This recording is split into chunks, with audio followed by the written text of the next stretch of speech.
Güneşin kavurduğu çöl rüzgarlarının içinden yükselen bir kraliçe. Zenginliğiyle, kudretiyle, güzelliğiyle dillerde dolaşan bir hükümdar. Ama onunla ilgili anlatılanlar yalnızca tarihi değil, aynı zamanda gizem dolu efsaneleri de sarıp sarmalıyor. Birileri onun yarı insan, yarı cin olduğunu söylüyor. Birileri sıradan bir lider değildi, doğaüstü güçlere sahipti, diyor. Birileri ise asıl mucize onun kalbinde oldu diye anlatıyor. İşte bütün bu söylentilerin merkezinde tek bir isim var.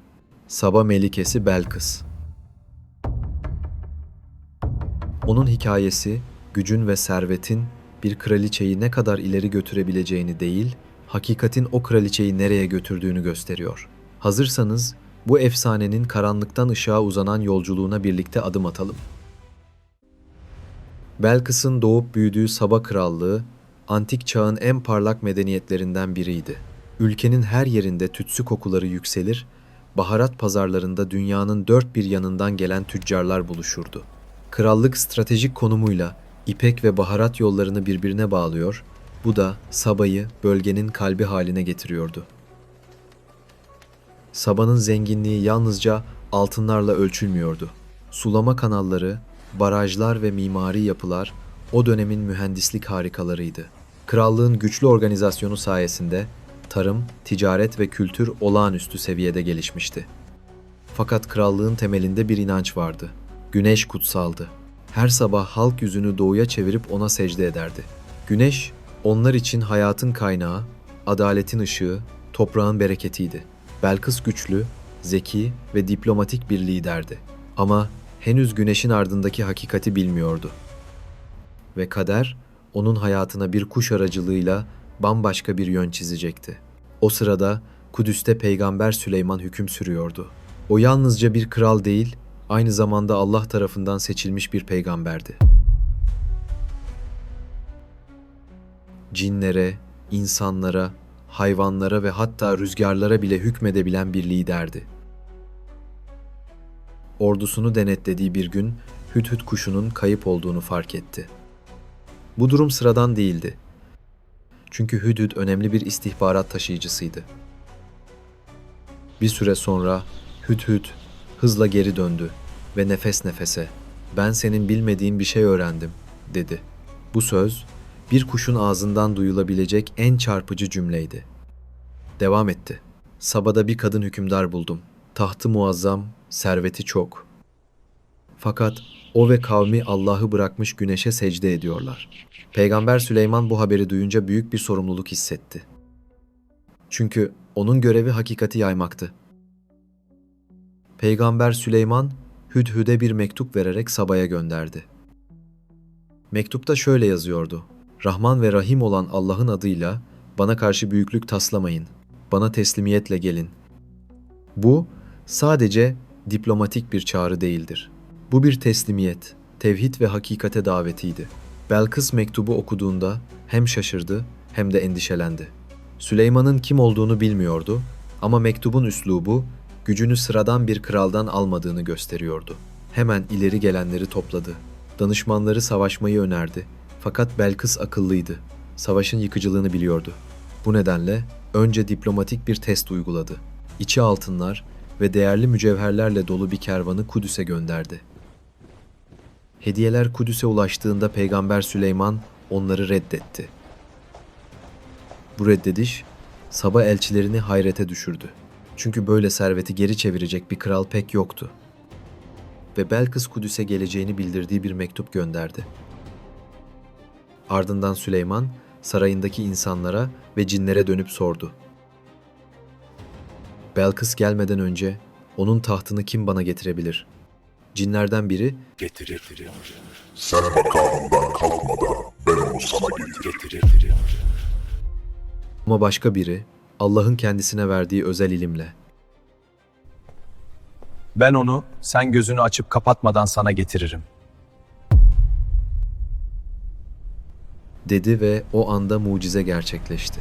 Belkıs'ın yüzlerce kilometre uzaktaki görkemli tahtı bir anda Süleyman'ın sarayının ortasında belirdi. Altın işlemeler, değerli taşlar ışıldadı. Saraydakiler hayranlıkla baktı. Bu yalnızca bir güç gösterisi değil, aynı zamanda bir imtihandı. Belkıs'ın kalbi hakikate ne kadar açıktı? Bunu ölçmek gerekiyordu. Peygamber Süleyman tahtın biraz değiştirilmesini istedi. Birkaç taş söküldü, bazı süslemeler yeniden düzenlendi. Amaç Belkıs'ın yüzeye mi yoksa derine mi baktığını anlamaktı. Belkıs saraya geldiğinde tahtı görünce dikkatle inceledi. Değişiklikleri fark etti ama kesin bir hüküm veremedi. Sonunda temkinli ve zekice bir cevap verdi. Sanki o, bu bir basiret göstergesiydi. Ne aceleciydi ne de yanılgıya düşecek kadar yüzeysel. Gerçeği anlamak için gözlem yapmayı bilen bir liderdi. Süleyman Aleyhisselam onun hem zekasını hem de karakterini takdir etti. Belkıs sarayın avlusuna ilerlediğinde camdan bir zeminle karşılaştı. O kadar berraktı ki su sanmıştı. Eteğini biraz kaldırarak yürümeye başladı. Bu sırada bacakları göründü ve kaynaklarda bu detayın kıllı olduğu geçer. Bu da onun yarı insan yarı cin olduğuna dair efsanelerin doğmasına neden oldu. Fakat gerçek olan şu, Kur'an onu bir insan olarak tanıtır. Diğer rivayetler ise yalnızca kültürel anlatılardır. Bu olaydan sonra ilk kez ağdanın geliştirildiğine dair rivayetler de kültürel bir detay olarak aktarılır. Belkıs sarayın ihtişamını, düzenini ve adaletini görünce derinden etkilendi. Süleyman'ın hükmü yalnızca güç üzerine değil, ilahi bilgelik üzerine kuruluydu. Ve Belkıs sonunda gerçeği gördü. Rabbim, gerçekten ben kendime zulmetmişim. Artık Süleyman ile birlikte alemlerin Rabbi olan Allah'a teslim oldum. Bu söz, güneşe tapan bir kraliçeden hakikati bulan bir kulun dönüşünü simgeliyordu. Bu noktadan sonra Belkıs'ın hayatı da, ülkesinin kaderi de değişti. Belkıs ülkesine döndüğünde bir erkek çocuk doğurdu. Menelik. Menelik yıllar içinde güçlendi, bilgelendi ve annesi ona gerçeği anlattı. Babasının Kudüs'ün bilge hükümdarı olduğunu öğrenince onu görmeye gitti. Süleyman onu hemen tanıdı ve sarayına kabul etti. Yanında kalmasını istedi. Fakat Menelik kendi ülkesine dönmek istedi. Süleyman buna razı oldu. Ve dönüş yolculuğuna İsrailoğullarının gençlerini de katılmaları için verdi. Fakat yolculuk sırasında büyük bir sır yaşandı. Menelik ve beraberindekiler ahit sandığını yanlarına aldılar. Bazı kaynaklar bunun ilahi bir emirle gerçekleştiğini söyler. Bu yüzden onları kimse durduramadı. Bu olay Etiyopya'nın tarihine yön verdi ve sandığın hala Aksum'da saklandığına inanılır. Belkıs yalnızca bir lider değil, bir dönüm noktasıydı. Onun hakikati arayışı bir toplumun inancını değiştirdi. Güneşe secde eden bir krallık tevhidin ışığına yöneldi. Bugün hem İslami, hem Hristiyan, hem de Afrika kültürlerinde Belkıs'ın adı saygıyla anılır.